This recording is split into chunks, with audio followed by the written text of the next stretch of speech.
Zdaj pa vas vabimo, da prisluhnete pogovoru z radiostezistom, zdravilcem, bioenergetikom in diagnostikom gospodom Štefanom Titanom. Obiskali smo ga na njegovem domu v tišini pri Murski Soboti. Pozdravljeni, gospod Titan. Dober dan. Skoraj 40 let se že ukvarjate z radiostezio, sem prav povedala? Ja, malo manj, 35 pa ja. Skoraj 40 sva rekla. Kaj pravzaprav radiostezija sploh je? Glejte, zdaj radiostezija se sicer vsak po svoje razlaga. Radiostezija je ugotavljanje teh že škodljivih sevanj in vpliv na naš organizem oziroma na življenjsko energijo. Jaz jo imenujem takole, radiostezija so vrata, vhodna vrata v hišo zdravja. Torej, ko vrata odpremo, z to radiestezijo ugotovimo nekatere vzroke, ki povzročajo potem bolezne, in ko vstopimo v to hišo zdravja, potem nadaljujemo zdravljenje. To je pa pri nas, v mojem primeru, bioenergija. Z radiestezijo se da marsikaj ugotavljati. Res je, radiestezija je osnova pri ugotavljanju določenih bolezni, tudi spanja, ležišča, skratka teh sevanj, ki delujejo na nas. Na naš organizem delujejo kozmična sevanja, potem zemeljska sevanja in tehnična sevanja. Zdaj je z nihalom, z določenimi temi pripomočki, ki jih bom pozneje tudi pokazal, ugotavljamo ta sevanja, ki delujejo potem ponavadi najbolj po noči med 1 in 3 uro. To so ta kozmična sevanja, to so Hartmannova in Kerrijeva mreža, ki v bistvu zmanjšujejo našo življenjsko energijo. Življenjska energija je zelo pomembna, tudi ne samo za razvoj in pa za zdravje našega telesa, temveč tudi psihološko in fizično moč v telesu. Življenjsko energijo nekako merimo od 100 do 100%, kadar nam pade oziroma če spimo na nezdravem mestu. Prvo, kaj čutimo? Čutimo ponoči, med 1 in 3 uro se zbujamo, premetavamo, se oznojimo, nekateri imajo pritisk povečan, drugi glavobole. Skratka, zjutraj pa se zbujamo zelo utrujeni, nervozni, nesposobni za delo. Učenci imajo slabši rezultat v šolah, zaposleni tudi na delovnih mestih. Skratka, to so prvi pokazatelji, ko je nekaj narobe, ko spimo na nezdravem mestu oziroma na teh kozmičnih sevanjih. Z nihalom in pa s temi pripomočki lahko radiestezist to ugotovi, potem premesti ležišče, predlaga ležišče v mladostno cono, in ko mi premestimo ležišče v mladostno cono, s tem pospešimo. Spet ponovno odpremo druga vrata teh hiša zdravja in lahko uspešno potem zdravimo. To se pravi, ljudje, ki pridejo k vam s takimi težavami, tem ljudem vi najprej izmerite sploh, kakšna je njihova energija. Tako kot sem rekel, prva vrata so radiestezijska vrata. Ko pridejo ljudje k meni, prvo, kar naredim en tak test njegovega stanja, življenjsko energijo, valovno dolžino, frekvenčno nihanje celic in pa seveda tudi življenjsko energijo kot tako, ki mi tudi pokaže, kakšno je njegovo stanje. Ne samo zdravstveno, ampak tudi psihično stanje. Ko ugotovim, da je energija padla od 100 na nižje, posebej tisti, ki spijo na kozmičnih sevanjih, imajo ponavadi tam življenjska energija 65% samo, idealno je 95 do 100, in ko to ugotovim, potem iščem.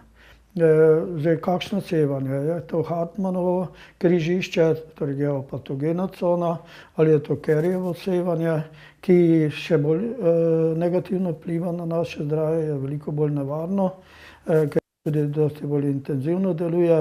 No, in ko to ugotovim, potem narišem ljudem, kam posteljo dati, kaj narediti, premakniti, v kakšno smer, ali nikoli pa ne priporočam raznih teh vložkov, ki jih prodajajo na trgu, ker vem, da to nič ne pomaga.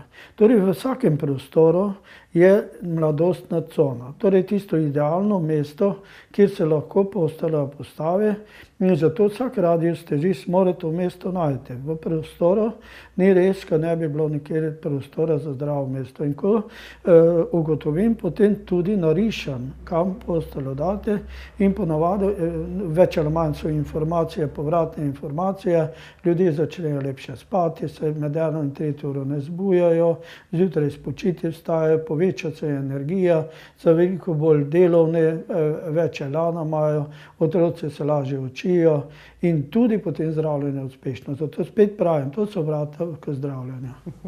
No, tule imate nekaj pripomočkov. Je pa res, da če želite biti dober radiostezist, je potrebno veliko znanja, veliko učenja in tudi nekaj let prakse, kaj ne, gospod Titan? Ja, sigurno, radiostezist ne more biti vsak.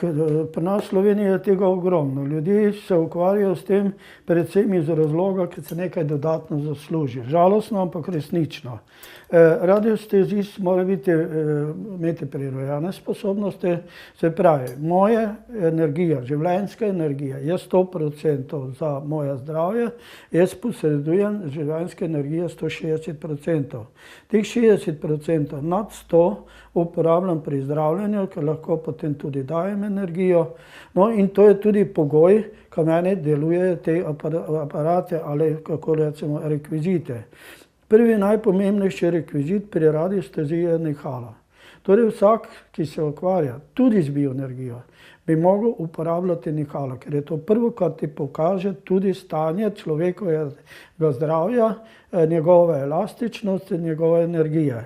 In ponavadi potem leva roka, če smo desni, leva roka je antena. Z levo roko greš po prostoru in gledaš. Veste, tam, kjer je sevanje, se nihalo premakne. Vendar nihalo moramo vedno držati nad pleksusom.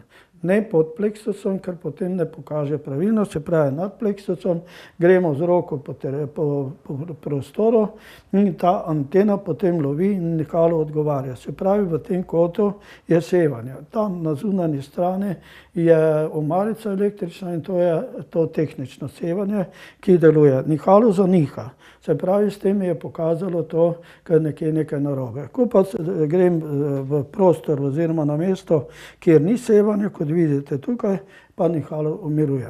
Potem drugi zelo pomemben rekvizit je rašelj, to se pravi za ugotavljanje vode. To bom pozneje zunaj pokazal, kako to deluje, ker boste na praktičen način videli tam, kjer so vodne tokove. Ona potegne navzdol. Tam, kjer je močen vodni tok, se celo zavrti. S tem ugotavljamo vodne tokove. To je biotenzor, ki ga uporabljamo v prostoru, kjer je močno nabito vse, omare, postele in tako dalje. Če hodimo po tistem prostoru, ko nekaj lečemo gor po postele, pa ne vem kaj, spet uporabljamo ga, damo nad pleksus in gremo z roko po prostoru. Vidite, spet tukaj je začelo nihati, potem gremo naprej, se umiri in spet tam, kjer je sevanje, recimo v tem primeru je zdaj spet močna elektrika, on zaniha. Če pridemo na Kerjevo ali Hartmanovo mrežo, pa še bolj zaniha. Se pravi, spet nas opozarja, kje so tista mesta. Zelo pogost rekvizit so L-antene. Ampak dostikrat L-antene uporabljajo nekateri, sami si delajo z bakrenje žice in tako dalje. Vidite, ta je vrteča, torej tu ne moreš uravnavati to, tisto, ki nima tega, pa jih lahko sam rihta. Zdaj, L-antene tudi nepravilno držijo, nekateri jo tako držijo, ne, večina. Vidite, zdaj pri meni to leče sem pa tja. L-antena mora biti spet takole, v tem položaju, tako nad pleksusom in rahlo spuščene. Te špice, antena, morajo biti usmerjene proti tlom in ko prehajamo določeno geopatogeno cono, se potem, jaz bom zdaj namenoma naredil, se antene takole prekrižajo. Mora pa biti tak, ker zdaj taki lahko sami prekrižamo. Pa povemo, vidite, tu imate močno sevanje, ne morete tu nič imeti, torej zavajamo ljudi. Vedno morajo biti L-antene navzdol in to mora biti vrtljivo. ne sme biti trdo, ko bi jaz lahko z roko potem to premikal sam delo. Isto tako nihalo. Nihalo nikoli ne smemo zapovedati, nihalo samo vprašamo. In nihalo nam odgovarja. Torej, radiostezijci, ki se res ukvarjajo pravilno in učno z radiostezijo, ki hočejo ljudem pomagati, morajo uporabljati te rekvizite, več ali manj pa uporabljajo tiste električne, baterijske. Kaj je to? To ugotavlja samo elektriko, torej tehnično sevanje v prostoru in ponavadi delajo tako, podrži proti vtičnici, najprej si pogleda prostor, prvo podrži proti vtičnici, obrne anteno proti vtičnici, začne pip, pip, pip, pip. Zato, ker sprejema tehnično sevanje. Potem pa, če hoče prodati določene stvari, ki jih radi prodajo, obrne stran ali proti stropu, postane tiho, pokaže, vidite, to pa zdaj to sevanje odklona. Mimo grede, toliko, kad bodo ljudi vedeli, če pride radiostezist hiše, mora priti s takimi instrumente, če pa recimo dela nadaljavo, pa mora uporabljati nihalo in to se da potem narisati. Jaz sem ogromno teh stvari delal za Kanado, Avstralijo, lahko rečem celo Evropo, ugotavljam ta sevanja tukaj na licu mesta preko osebe, ampak oseba mora biti obvezno prisotna. Se vam zdi, da je pogoj za dobrega radiostezista tudi, da dela pošteno, da je sam pošten, da je umirjen? Glejte, povsod je to osnova. Pri medicine, tako pri zeliščarjih, tako v bioenergiji, kot v radiosteziji. Prvi pogoj je poštenost. Jaz, ko sem študiral bioenergijo, smo isto tako mogli podpisati kodeks poštenosti. Torej v Italiji brez tega ne dobiš ne spričevala, ne nič, če tega ne podpišeš. Isto kot zdravniki morajo podpisati kodeks poštenosti. Kratka, delamo za ljudi, ne zato, ker je naš zaslužek, ker dobro živimo, ker smo potem preskrbljeni. Moramo vztrajati pri tem, ker človeku pomagamo. Jaz tudi naredim terapije, če so potrebne nekomu, ko ga nisem nikoli videl, pa se mi pač potoži, ker nima denarja, mu tudi naredim zastonj ali za polovično ceno. Samo vidim, oziroma če čutim, ko mu moram pomagati. Torej, to je prva in osnova. Če delaš pošteno, je tudi energija, da si bolj uspešna, aktivna in tudi ti sam jo veliko več oddajaš, kot pa če delaš neko stvar samo zato, ker pač imaš svoj osebni interes, finančni interes. Tisto ni pravo. Se pravi, poštenost, vztrajnost in pa seveda tudi moraš nekaj vedeti. Obvezno obvladati anatomijo človeka, tudi kot bioenergetik. Veliko jih je žal Slovenije, kot samo čistijo te meridijane, nekako polnijo čakre, kar sploh ni potrebno, ker se to samo polne. Gospod Titan, vem, da k vam prihajajo ljudje iz celega sveta z različnimi težavami, boleznimi. Kako pa jim vi potem pomagate, poleg tega, da najprej naredite vsakemu tale pregled, o katerem sva govorila? Zdravljenje je pa različno. Odvisno od bolezni, odvisno od tega, kakšne težave imamo. Tudi pristop k zdravljenju je čisto drugačen, specifičen. Se pravi, zdaj, če nekdo boleha, vnetje jetre ali pa bova rekla limfne težave. Normalno ti je potrebno delovati direktno na limfni sistem. In zdaj, kako to zdravljenje? Saj jaz ne zdravim, jaz omogočim zdravljenje. Torej, ko jaz dajem energijo, naredim auro okrog tega organa, ne okrog telesa, to mene ne zanima. Telo dobi auro s sončnimi žarki lahko. Jaz naredim auro okrog tistega organa, energetsko auro, in potem po moje terapije, zato vedno, ko je terapija konec, jaz pravim spremembo oziroma učinek, boste čutili šele 5 do 10 dni po terapiji. Takrat začne organ s svojo auro delovati. In moja energija, ki ni moja, je neka presnova, neke druge energije, ki prihaja iz kozmosa, ne vem, kot ali je to. Jaz se vedno pravim, tudi v knjigi sem napisal, je to notranja energija, ki se presnavlja v to čisto energijo. No in zdaj odvisno pravim od stopnje obolelosti, od bolezni same, je potem tudi postopek drugačen. Eni spet imajo to navado, tako so se učili, kot samo čistijo meridiane. To ni prav. Zdaj, če imamo mi prenizko energijo, spimo na nezdravem mestu, pa nekdo samo malo meridiane puca čisti, s tem nikoga ne pozdravi. Trenutno se ta človek lahko počuti boljše, lahko pa tudi potem še slabše. Najbolj hudo je pa to, ko nekateri uporabljajo svojo lastno ali pa imajo zelo nizko življenjsko energijo, pa nekomu probajo zdraviti, pa njemu kradejo energijo, sami sebi ojačajo, njemu pa naredijo slabo. Zato se taki ljudje pri takih bioenergetiki potem zelo slabo počutijo. Skratka, nisem odgovoril direktno na vprašanje, ampak sem hotel nakazati tudi stvari, ki so zelo zahrbtne in dostikrat ljudje tudi to čutijo. Potem mi pa pravi, ja, to je pač reakcija. Zdravljenje je nujno potrebno na določene organe, direktno delovati. Če je hrbtenica, izraba ali kakšnakoli okvara, osteoporoza, moraš direktno na hrbtenico delovati. Če je recimo virusna pljučnica, kar je zelo pogost problem, moraš direktno na pljuča delovati. Se pravi, izločite ta virus ubijte, ga izločite in pospešite delovanje organa. Vsi, ki pa danes niso dobili vseh odgovorov, midva imava žal odmerjen čas, pa lahko veliko več dobijo tudi v vaših knjigah. Tudi knjige pišete, lahko še malce o tem? Ja, zdaj jaz bi priporočil bolj to knjigo Bioenergija na radiestezijo v službi zdravja. Založila ga je založba Pivec v Mariboru. Tam se tudi knjiga dobi, jaz se nima, jaz se ne prodajam, lahko jo kupijo v založbi. Ali pa se sposodijo v vseh večjih knjižnicah na razpolago. V tej knjigi sem ravno vse te stvari, ki sem hotel danes tu navesti, povedati, tudi napisal.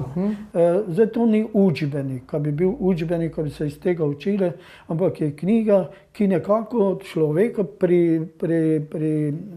mora do tega, da začne razmišljati. Ko to bere, potem vidiš. Aha, to je to, tako lahko se pomaga na ta način, ne. In skratka, kup nasvetov je notri, tudi kako določene stvari zdraviti. Tudi nekaj drugih knjig je vaših, kaj ne? Ja, malce se pohvalite. Ja, rad pišem, to je res. Prosti čas, koliko le, izkoristim za risanje, kot vidite, tudi slike imam tam, slikam. Zdaj sicer malo manj, rad pa pišem, ker vse te čustva, ki jih jaz čutim v sebi, se pravi, kar imam nekje v svoji duši, izražam v literaturi, predvsem pišem rad pesmi, imam kar nekaj pesniških zbirk. Potem napisal sem knjigo Potovanje duše, kjer sem posebej hotel ljudi opozoriti na to, ker smrt ni smrt, smrt je začetek življenja, naj se smrti ne bojijo. Tisti, ki so prebrali knjigo, so zelo srečni, zadovoljni. Tudi tisto knjigo bi jim priporočil, da bi se v knjižnicah, tudi tista knjiga nas posoja. Zadnjo, kar sem napisal, je pa Božja sodba, to je pa en taki težki roman, nekih dogodkov, življenja in smrti, kjer pa tudi opisujem bolj psihološko-filozofsko delo, kjer pa opisujem tudi našo sedanjo, kako bi rekel, hinavščino ali pohlep po bogastvu v življenju in kako ljudje na svojstven način poskušajo izkoristiti druge, samo kot sami preživijo dobro. To je to. Ampak vi ste rekli, da če je človek pošten, če dela dobro, je to največje bogastvo. Ja, to je pa moto, to bi mogel biti moto vsakega zdravilca, tudi zdravnikov, ne samo zdravilcev. Moto pošteno delo, dobro delo, prizadeto delo. Veste, mene najbolj veseli to, ko kamorkoli greva ženo, srečam nekoga, pa mi že oddaleč, dober dan, gospod Titan, veste, kako se fajn počuti. Pa to je meni največje darilo, največje plačilo, več kot tisto, ko bi se jaz mogel skrivati pred ljudmi. Joj, kaj da pa zdaj ta rekel, ne, tega ne. Zato tudi vedno, kadar delam pregled, povem, jaz vam to lahko pomagam, v tem primeru vam ne morem pomagati. Zato tiste rakaste bolnike, ki so res že težke, ne zdravimo, ker vem, kaj ne morem pomagati. Tiste bolezni, ki pa jih lahko pač pri nas pozdravimo, pa povemo, to vam lahko pomagamo na tak način, ali se pa odločite sami, kam boste šli. Nikoli pa pri nas ne boste slišali, jo, morate priti k nam, pri nas boste zdravja dobra. Ne. Ker tudi bioenergija ni vse mogoča. Tudi določene stvari se ne dajo s tem pozdraviti. Tudi radiestezija ni neka vsemogoča zadeva. Se pravi, človek prvič mora verjeti, mora sodelovati in potem tudi nekako ta kontakt med pacientom in med zdravilcem mora biti pristen, res tisti pravi čustven prejem, ker se potem tudi uspehi večje. Gospod Titan, hvala, da ste si vzeli čas za našo oddajo in želim vam, da še dolgo pomagate ljudem. Hvala lepa. Vam pa, ko svetujete ljudem, ker tudi vaše oddaje se zelo poučne, veliko ljudi gleda, vem, ko jih gledajo, ko pravijo, in tudi jim pomaga in prav je, ko nadaljujete s temi oddajami. Hvala lepa. Prosim.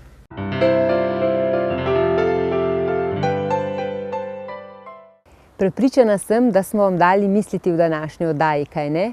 Upam, da vam kateri od nasvetov pride prav do naše naslednje oddaje. Nasvidenje!